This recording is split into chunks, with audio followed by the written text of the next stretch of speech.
గారు మన బీజేపీ నుంచి మనకు అందుబాటులో ఉన్నారు. దిలీప్ ఆచార్య గారు, అల్టిమేట్గా ఇది పార్లమెంట్లో జరగాలి, బీజేపీ చేయాలి. ఆర్ కృష్ణయ్య గారు మీ పార్టీ ఎంపీ, ఆయన పిలిపించారు ఈరోజు బంద్కి. బంద్ విజయవంతమైంది. జరగాల్సింది అక్కడైతే ఈ గల్లీలో పోరాటం ఎవరిపై, బంద్ ఎవరిపై, ఆ బంద్లో బీజేపీ కూడా పాల్గొంది. మళ్ళీ మీరు ఎవరికి వ్యతిరేకంగా బంద్ చేసినట్టు? నమస్తే సార్, మీకు అదేవిధంగా పెద్దలకి, టీవీ ప్రేక్షకులకి నమస్తే. ఇప్పుడు అందరు చూస్తున్నారు సార్, తెలంగాణ సమాజం గడిచిన రెండు సంవత్సరాల నుంచి చూస్తుంది ఈ వ్యవహారాన్ని అంతా. ఇప్పుడు జరుగుతున్న బంధు కాంగ్రెస్ పార్టీ పైనే, కాంగ్రెస్ పార్టీ విధానాల పైన, కాంగ్రెస్ పార్టీ చిత్తశుద్ధి పైన, కాంగ్రెస్ పార్టీ నిజాయితీ పైన. కాంగ్రెస్ పార్టీ ఏది కూడా చెప్పింది చేయదు. అవకాశం లేని దగ్గర అన్ని కుప్పిగంతులు వేయడం కోసం ప్రయత్నం చేస్తారు. అవకాశం ఉండే దగ్గరనేమో బీసీల గొంతు కోయడం కోసం సిద్ధంగా ఉంటారు. ప్రతి సందర్భంలో ఇదే జరిగింది. వాళ్ళకి అవకాశం వచ్చిన 60 సంవత్సరాల స్వాతంత్ర భారతదేశంలో ఎప్పుడు కూడా కులగణన చేర్చలేదు జనాభా లెక్కల్లో. కనీసము అప్పుడు ఆ అంశాన్ని పక్కన పెట్టిండ్రు, ఆ అంశాన్ని మర్చిపోయేటట్టు చేసిండ్రు, అందరు గొంతు నొక్కిండ్రు.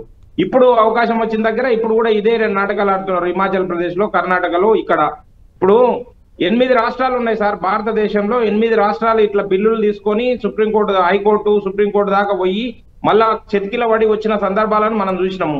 ఏ ఒక్క దగ్గర కూడా ఇది జరగని సందర్భంలో మేము చేస్తాము, మేము 140 సంవత్సరాల చరిత్ర కలిగిన కాంగ్రెస్ పార్టీ, మాకు అనుభవం ఉంది, పాలనా అనుభవం ఉంది, సిస్టమ్ డెవలప్ చేసిన అనుభవం ఉంది, మాకు థింక్ ట్యాంకర్స్ ఉన్నారు, అన్ని మదనం చేసిన తర్వాతనే మేము తీసుకొని వచ్చినాము, మేము ఇప్పుడు బిల్లు పెడుతున్నామని చెప్పారు.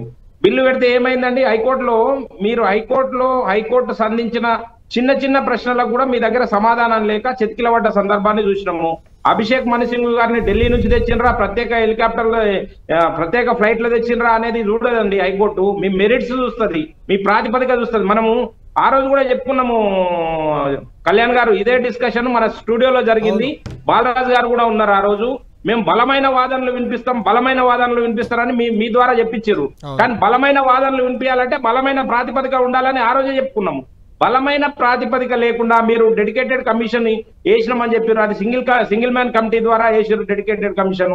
వచ్చిన ఆ ఫలితాలను పబ్లిక్ డొమైన్ లో పెట్టండి, పబ్లిక్ అభ్యంతరాలు స్వీకరించండి అని చెప్పి ట్రిపుల్ టెస్ట్ లో చెప్తే మీరు అవేవి పాటించకుండా మేము అన్ని చేసినాము, అన్ని ప్రయత్నాలు చేసినాం, కానీ ఇప్పుడు బీజేపీ కోర్టులో బాల్ ఉంది, బీజేపీ ఏం చేస్తలేదని చెప్పి బీజేపీని బూచిగా చూపెట్టి తప్పించుకోవడం కోసం ప్రయత్నం చేస్తున్నారు. బీజేపీ దగ్గర ఇప్పుడు అసెంబ్లీలో ఏకగ్రీవ తీర్మానం అయింది.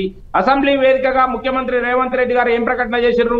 ఆల్ పార్టీ డెలిగేషన్లు తీసుకొని మేము ఢిల్లీకి పోతాం, మోడీ గారి దగ్గర కూర్చుంటాం, రాష్ట్రపతి దగ్గర కూర్చుంటాం అని చెప్పారు.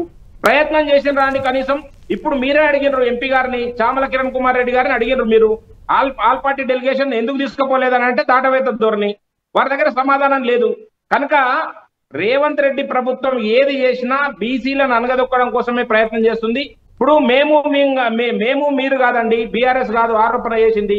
ఆ ప్రభుత్వంలో ఉన్న బాధ్యతాయుతమైన మంత్రి గారే నిన్న కామెంట్ చేశారు కదా, బీసీల గొంతుకొస్తున్నారని చెప్పి, బీసీలను అనగదొక్కుతున్నారని చెప్పి.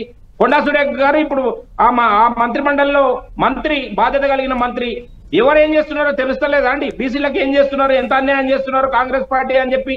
అరే దిలీప్ ఆచార్య గారు, మీరు అన్నట్లు కాంగ్రెస్ పార్టీ తప్పులు చేస్తుంది, ఒప్పులు చేస్తుంది అనేది మీ విమర్శ, అది ఒప్పుకుందాం. దానికి బీసీల పక్షాన మేము ఉన్నాము, బీసీలనే మేము సీఎం చేస్తామని మీరు చెప్పుకుంటున్నాం. మీరేం చేశారు బీసీలకు? లేకుంటే బీసీ బిల్లు కోసం అంటే ఏం చెప్తారు? కళ్యాణ్ గారు మంచి ప్రశ్న అడిగినరు. రాబోయే జనగణనలో రేపు నవంబర్ నుంచే ప్రారంభం అవుతుంది జనగణన. నవంబర్ నుంచే ప్రారంభం అవుతున్న సందర్భం లోపల కులగణన అంశాన్ని చేర్చిన విషయాన్ని మీరు గుర్తుంచుకోవాల్సిన అవసరం ఉంది. భారతదేశం మొత్తం కులగణన చేస్తున్నాం. ఎప్పుడైతే అవకాశం వచ్చిందో భారతీయ జనతా పార్టీకి, అప్పుడు బీసీలకు ఖచ్చితంగా న్యాయం చేయడం కోసం భారతీయ జనతా పార్టీ ఆధ్వర్యంలో నరేంద్ర మోడీ గారు ప్రయత్నం చేస్తా ఉన్నారు. ఒక్కసారి అవకాశం వస్తే బీసీ కమిషన్ కి రాజ్యాంగ హోదా కల్పించడము, కేబినెట్ లో 27 మంది కేంద్ర మంత్రులని చేసిన ఘనత భారతీయ జనతా పార్టీది. అసలుకి భారతదేశంలో విప్లవాత్మకమైన, చారిత్రాత్మకమైన, మీరు ఎప్పటికీ మానవు రాచపుణులు అనుకుంటున్న సందర్భాలను, ఆ విషయాలను కూడా అడ్రస్ చేసినాము. దాన్ని ఒక్కొక్కటిగా బాగు చేసుకుంటూ వస్తున్నాము.